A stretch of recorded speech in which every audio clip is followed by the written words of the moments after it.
Demek ушул жерден biz жанагы аялдардын, мусулман аял затынын жоолугунун же хижаптын кээ бир сыпаттарын айтып кетмекчибиз. Биринчиси аньястура жами абаданиха, аял затынын бардык денесин жабыш керек. Бардык денеси дегенде жүздү кошулуп жабыш керек деп айткандагы Хамбали, Шафи алымдар бар, бирок Маликилер менен Ханафилер жүз парз эмес дейт, бирок фитна болуп турган убакыт болсо анда бардыгы жүздү жабыш керек дейт.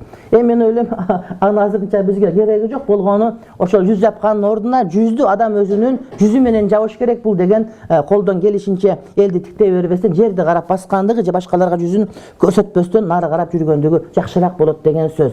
Туура, ал заман убакыт келиши мүмкүн. Азыркы учурда ошонун өзүнө шариятыбыз уруксат берген менен жанагы агафу дарарейн, эгерде жүзүңү жаап койсоң, сага келе турган көз караштар ансайын көбүрөөк болуп калган учурда жүздү ачып туруп, андан кийин эмне адамдарга көрүнбөгөн жакшыраак болот. Кээ бир учурда Бишкекте кээ бир кыздарыбыз капкара кийинип алат, автономкага туруп алат, элдин баары ошолорду карашат да. Андан көрө жылаңач бир аны карашпайт, антип ушуну карай беришет да. Бетинче андан бетер карайт. Ошол убакта ахвану шаррейн деп туруп биз айтабыз, жок, бул да жаман, бирок мунуку жеңилирээк деп туруп ошону эмне кармап кете беребиз. Кур'ани Каримде Ахзаб сүрөсүндө бул келет. Ey Allah'ın elçisi, sen özünün ayallarına, kızlarına, jana momundardын ayaldarın aytkının yudnine aleyhinne min jalabibihinne. Özlerine giyimlerin düşürsün deyt. Giyim çattalıp turbaş gerek, balkim oşonun üstüne düşüp tura turgan boluş gerek. Kadimgide düşüp tura turgan boluş gerek. Allama Jassas Hanafi alım aytat. أن في هذه الآية دلالة على أن المرأة الشابة مأمورة بستر وجهها عن الأجانب. Jassas Hanafi alım. Oşol aytat, uşul ayattın özünün deyt.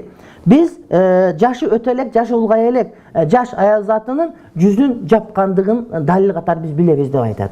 Демек, урматтуу бир туугандар, эгерде факт менен жаппаган күндө да ошол ар кимди карап эле, ушинтип эле бар тасыраңдай бербестен, ошол жерге басканда жерди карап басып, мисалы үчүн, же болбосо бетти тике карабастан аракет кылган өзү дагы ошол бет жапкандын толук соогун бербесе дагы, иншалла кээ бир соогун урматтуу бир туугандар берип турат. Ekincisi an la yakuna zineten fi nafsihi. Аял затынын кийими өзү жасалга болбош керек. Азыр эми силер айтсам капа болбогула. Мына кыздар баарыңар жылтыраак жолуктар салынып алсаңар да, көчөгө чыксаңар, bunуңар мени кара деп, силерди жанагы велосипеддеги стоптойт силердикечи. Ошон үчүн жылтыраак таппаган жакшы. Бул медресенин ичинде макул, бирок көчөгө чыгып атканда, башка жака барганда кийимдин сыртында, мына араб дүйнөсүндө бардыгы жеңдеринде жылтырактар тагып алып көчөдө басып жүрүшөт. Булардын бардыгы туура эмес. Кийим кийилип атканда, ошол кийимдин өзүндө урматтуу бүт көчөдө жүргөндө жылтырак болбош керек. Ал эми медресенин ичинде, үйдүн ичинде каалаганда жылтырак кадаган болсо болот. An yakuna fadfadan gayra dayyiqin ala jismiha. Ошондой эле ошол кийим денеге чапталып турбаган кененирээк болуш керек. Кийим денеге чапталып турбаган, урматтуу бир туугандар, кененирээк болуш керек. Кийим тиктирет ушул маселеге сөзсүз түрдө урматтуу бир туугандар көңүл бөлүш керек.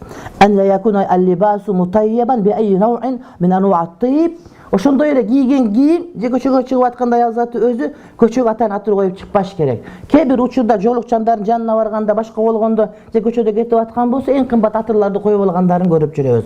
Пайгамбар алейхиссалам айтат: эркектердин атыры менен аялдардын атыры, аялдардын атырынын жыты билинбейт, бирок өңү түсү билинет. Бул деген сөз жанагы боенсо болот, кадимкидей кына койсо болот деген. Эркектердин атырынын өңү билинбейт, бирок жыты күчтүүрөөк болуш керек деген маани мына ушундан келип чыгат.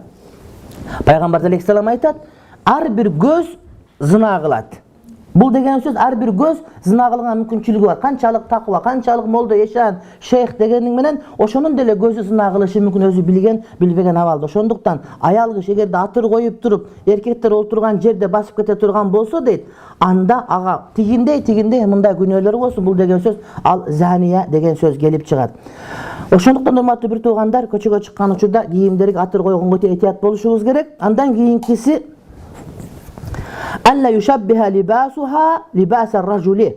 Erkeklerдің кийимин аялдардын кийими окшошпош керек сөзсүз түрдө.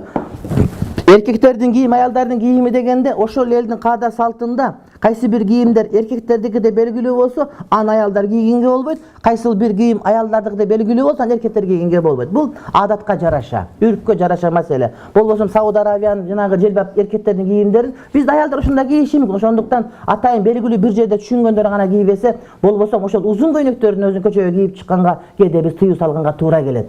Көзгө сурма койгон сүннөт.